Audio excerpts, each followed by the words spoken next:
तो सच्चर कमेटी की सिफारिशों को लागू करने पर रोक की मांग की गई है। सिफारिशों पर रोक के लिए सुप्रीम कोर्ट में याचिका दायर की गई है। सच्चर कमेटी का गठन नियमों के विपरीत हुआ, ये बात याचिका में कही गई है। 2005 में मनमोहन सरकार ने सच्चर कमेटी बनाई थी। मुसलमानों की बेहतरी के लिए सच्चर कमेटी का गठन किया गया था। तो सच्चर कमेटी की सिफारिशों पर यह रोक की मांग की गई है। सुप्रीम कोर्ट में यह याचिका दायर की गई है, यह कहते हुए कि सच्चर कमेटी का गठन नियमों के खिलाफ है। 2005 में मनमोहन सरकार ने बनाई थी यह कमेटी। मुसलमानों की बेहतरी के लिए सच्चर कमेटी का गठन किया गया था। तो सच्चर कमेटी की सिफारिशों पर यह रोक की मांग की गई है और जो कमेटी है वो असंवैधानिक है, ये बात याचिका में कही गई है और ये याचिका सुप्रीम कोर्ट में दायर की गई है। इस कमेटी के बारे में आपको बता दें, सच्चर कमेटी जिसका गठन 2005 में किया गया था, मुसलमानों की बेहतरी के लिए इस कमेटी का गठन किया गया था। अब सच्चर कमेटी क्या है, आपको ये भी जानकारी दे देते हैं। 2005 में मनमोहन सरकार ने ये कमेटी बनाई थी। 2006 में यानी कि 1 साल के बाद कमेटी ने अपनी रिपोर्ट दी थी। मुस्लिम समुदाय के हालातों को जानने के लिए यह कमेटी बनाई गई थी। सामाजिक, आर्थिक, शैक्षणिक पिछड़ेपन को जानने के लिए इस कमेटी का गठन किया गया था। 7 सदस्यीय कमेटी के अध्यक्ष दिल्ली हाईकोर्ट के पूर्व जज थे। दिल्ली हाईकोर्ट के पूर्व मुख्य न्यायाधीश राजेंद्र सच्चर इसके अध्यक्ष थे। कमेटी में शिक्षाविद, अर्थशास्त्री और सामाजिक कार्यकर्ता मौजूद थे। नवंबर 2006 में कमेटी की रिपोर्ट को लोकसभा में पेश किया गया था।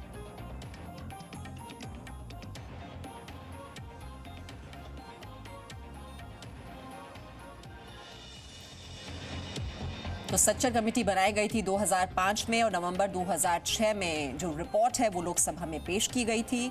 बीजेपी सांसद जगदंबिका पाल ने कांग्रेस को इस मामले में घेरा है। सुप्रीम कोर्ट में है, सुप्रीम कोर्ट उस पर निर्णय लेगी और ये सही है कि कांग्रेस में तुष्टीकरण भी था और जिस तरह से कहते थे कि देश की पर संपत्तियों पे अल्पसंख्यकों की पहला अधिकार है, तो मुझे लगता है कि हमारे देश में, जिसमें एक लोकतांत्रिक देश है, उसमें मोदी जी का जो सबका साथ सबका विकास वही फॉर्मूला हो सकता है। बीजेपी सांसद प्रताप सारंगी ने कहा है कि किसी भी धर्म संप्रदाय विशेष के लिए विशेष व्यवस्था नहीं होनी चाहिए। मैं भी इसको समर्थन करता हूँ। किसी धर्म या संप्रदाय विशेष के लिए कोई विशेष व्यवस्था नहीं होना चाहिए। ये हमारा संविधान का मूल स्पिरिट है और सर्वधर्म समभाव ही हमारा संविधान का मूल तत्व है। और इस पर और डिटेल्स ले लेते हैं। हमारे सहयोगी रविंद्र कुमार इस वक्त हमारे साथ हैं। रविंद्र, 2005 में इस कमेटी का गठन किया गया था, इसकी सिफारिशें क्या थीं और अब जो रोक की बात की जा रही है कि सिफारिशों पर रोक लगे, इसको लेकर जो याचिका दायर की गई है उसका आधार है क्या? देखिए, आधार है क्योंकि जो सच्चर कमेटी की गठन हुआ था डॉक्टर मनमोहन सिंह सरकार के समय और प्रधानमंत्री मनमोहन सिंह के इनिशिएटिव पर हुआ था और जो याचिका दायर हुई है मीमांसा, उसमें यही कहा गया कि इसमें न कैबिनेट की अप्रूवल लिया गया और न संविधान के अनुसार राष्ट्रपति से अप्रूवल लिया गया, जो आर्टिकल 370 के अनुसार रहता।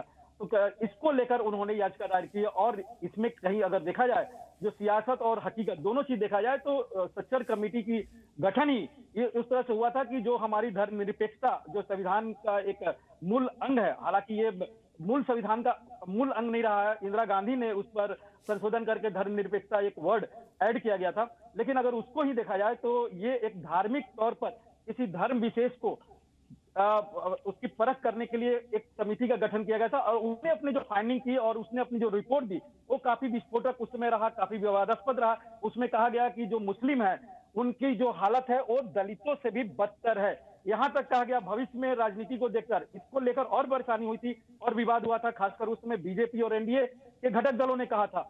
उसमें कहा गया था कि जो मुस्लिम आबादी है उसको परिसीमन में दलित क्षेत्र न घोषित कर दिया जाए, यानी रिजर्व क्षेत्र न घोषित कर दिया जाए, संकेतों में था कि जो मुस्लिम आबादी है उसका वर्चस्व कहीं ना कहीं बना रहा है, क्योंकि रिजर्व क्षेत्र करने पर वो दलित क्षेत्र हो जाता है, दलित एससी या एसटी कोटे में आ जाएगा, वहां पर मुस्लिम कुछ नहीं कर पाएंगे। तो और ये भी आपने देखा कि बाद में मनमोहन सिंह ने क्या कहा था कि संसाधनों पर सबसे पहला हक किसको है, यानी मुस्लिमों को है। इस तरह की बातें उस समय चली थी, काफी सियासत भी हुई थी और ये विवाद बहुत सालों तक चली, जब मनमोहन सिंह सरकार लगातार चलती रही और कांग्रेस इसको वकालत करते रही और बीजेपी मुखालफत, संसद के अंदर हंगामा होते रहा, संसद के बाहर बड़ा इशू बना, विधानसभा और लोकसभा चुनाव में भी बना था, 2009 के लोकसभा चुनाव में भी। लेकिन आज जो याचिका दायर हुई है उसमें यही कहा गया कि जो संविधान का जो मूल अधिकार है आर्टिकल 14, 15 उसका उल्लंघन है, जो कैबिनेट का जो जी, लेकिन रविंद्र, जो ये बात कही जा रही है कि ये तो असंवैधानिक है और इसमें नियमों का उल्लंघन हुआ है, यहाँ पर टाइमिंग को लेकर भी तो सवाल है। 2005 में कमेटी का गठन होता है और इतने सालों के बाद अब ये मुद्दा उठाया जा रहा है कि ये असंवैधानिक, टाइमिंग को लेकर क्या कहा जाए? मेहमान साहब, बिल्कुल विपक्ष का यही कहना है कि उत्तर प्रदेश में विधानसभा चुनाव होने वाले 6 महीना का समय बचा है और ये जानबूझकर एक खास विचारधारा से प्रभावित लोगों ने ये याचिका दायर की है, क्योंकि तो समाज में किसी तरह का एक पोलराइजेशन हो और जिसका फायदा बीजेपी को, इस तरह के आरोप लग रहे हैं। और यही बात है कि टाइमिंग को लेकर इस तरह के आरोप बीजेपी पर, खासकर उत्तर प्रदेश की बीजेपी पर इस तरह के आरोप लगाए जा रहे हैं अपोजिशन द्वारा।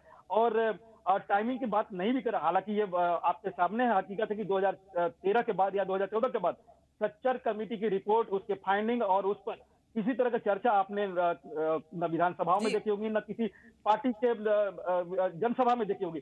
लेकिन अभी जो याचिका दायर हुई है, अपोजिशन का कहना है कि उत्तर प्रदेश विधानसभा चुनाव को लेकर ही पोलराइज करने के लिए बीजेपी के लोगों ने इस तरह की याचिका डलवाई है। जी, तो सुप्रीम कोर्ट में याचिका दायर की गई है। सच्चर कमेटी की सिफारिशों पर रोक लगाने की मांग इस याचिका में की गई है, ये कहते हुए कि ये कमेटी असंवैधानिक है, नियमों का इसमें उल्लंघन हुआ है, लेकिन टाइमिंग को लेकर जरूर यहाँ पर सवाल खड़े हो रहे हैं। Presenting B News app available on Google Play and App Store. Download it now.